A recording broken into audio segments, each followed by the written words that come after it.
Աստագորաթերթը շարունակելով իր մամլո լսարանները 5շաբթի 27 նոյեմբերին ներկայացուց իր 25-րդ լսարանը, որը նյութն էր Միացյալ Նահանգներու նախագահական ընտրություններն ու հայկական կորձոնը, իսկ զեկուցապերը հոյիտաբյուրոյի անդամ Վիկեն Հովսեփյան։ Հովսեփյան իր զեկույցով հաստատեց, որ Հայությունը Միացյալ Նահանգներու նախագահական վերջին ընտրություններուն ունեցավ կարևոր թերագադարություն,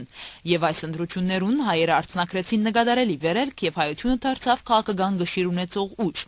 Զեկուցապերը մանրամասնեց եւ հիմնավորեց հայկական կորձոնի ուժը եւ ասավ, որ հիմնական երկու աստակներ կնպաստեն այդ ուժի ապահովման։ Առաջինը Միացյալ Նահանգներու ընդրական թրվածքն է, որ արիտ կուտա փոքրամասնություններուն ընդրական հոլովույթի մեջ ունենալու իրենց աստեցությունը, իսկ երկրորդը հայության զարգացումն ու անոր աստեցիկ ներկայությունն է ամերիկյան քաղաքական կյանքի մեջ։ Հովսեփյանը ասավ, որ ժամանակի ընթացքին հայկական լոբիինգի խումբերը ավելի հզորացած են եւ դարձած են արդյունավետ, եւ անշուշտ նշեց, որ Բարակ Օբամայի հետ գործակցության ընթացքին թրվեցան որոշակի պայմաններ, որոնց մեկը հայոց ցեղասպանության ճանաչման խնդիրն էր։